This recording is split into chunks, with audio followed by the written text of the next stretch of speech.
Ryan Willard here, architect from the Thinking Hand studio, and it's about 2 in the morning. I've got a little bit stranded with night buses and whatnot on my way home, but fortunately for me, I've gotten off at Blackfriars and I wandered up to where the new Bloomberg offices are, which recently won the Sterling Prize this week, completed by Foster and Partners. And the building's been causing quite a stir. Many people criticising the Sterling Prize for awarding very luxurious, expensive buildings. The project contract on this was about 1.3 billion, so it's a bloody expensive building. But my word, it really is quite a marvel and a seductive piece of architecture to walk around. I think it's beautiful, absolutely stunning, and it was quite a delight to walk past it now, this time of night, a bit frazzled, trying to get home, and actually coming across this beautifully illuminated building. And the exterior lighting on it is absolutely amazing, and it kind of gives you a very good sense of how sympathetic the building is actually to the context. I mean, this is old sort of, you know, we're in sort of bank area. You've got James Sterling, #1 poultry over there. The materiality is very sympathetic to lots of the granite buildings and this old Walbrook church. This is Indian granite, and you've got these kind of huge bronze veils that are covering the windows. The building has been heralded as a sort of a sustainability technical marvel by many, and by others it's been criticised for its sustainability in the sense of some of these materials, you know, exporting huge amounts of granite from India or brass from wherever that's from, you know, having huge amounts of embodied energies, perhaps undermining some of the sustainable agendas of the building. And it doesn't feel like an office block. It feels more like an opera house or a hotel lobby. You've got this phenomenal sort of spatial arrangement here behind me where you've got the security, and it feels like one of those kind of grand concierge of one of those luxurious hotels.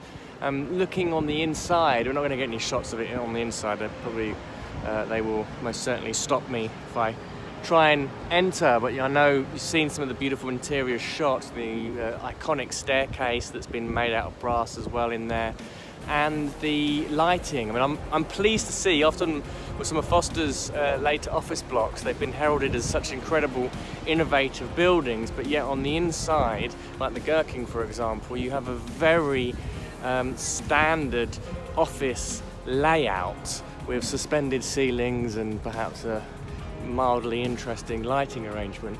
But from the outside here, the interiors look wonderful. And again, they don't feel like office blocks. It feels like opera house. It feels like event.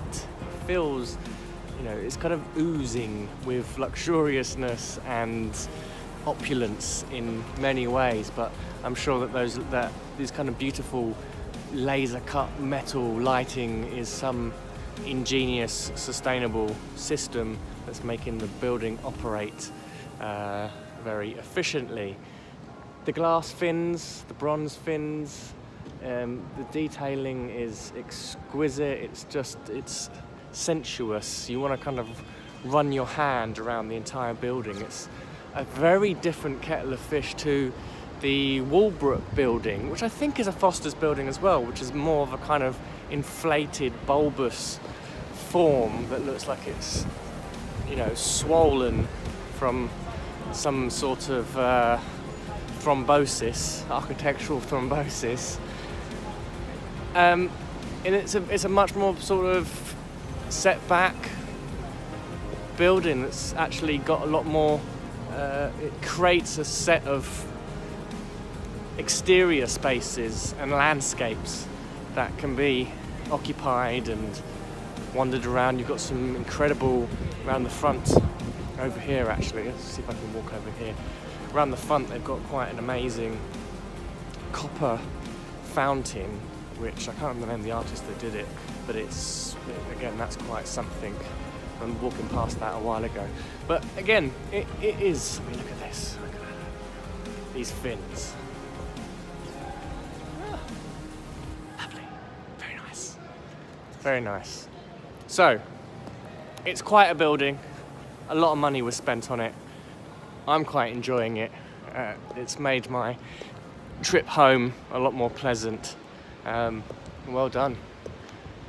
I actually think it's worth mentioning the sort of permeability of the building, what it's doing with the site. As I was saying, it's kind of nicely landscaped. There are areas where the building is it's got this kind of sensuous undulating form to it, which creates these exterior spaces which can kind of be inhabited. Look, you've got skateboarders there this evening, and a walkway through like this, which becomes a street. I mean, this is an epic space, but it's very inviting. It's beautiful this evening to be able to walk through an atrium space like that, and it's totally open to the public. And I think these kinds of public spaces are incredibly important, and there's a surprisingly small amount of security, unlike what you might get at the base of the Leadenhall building at this time of night. But this is a totally permeable street.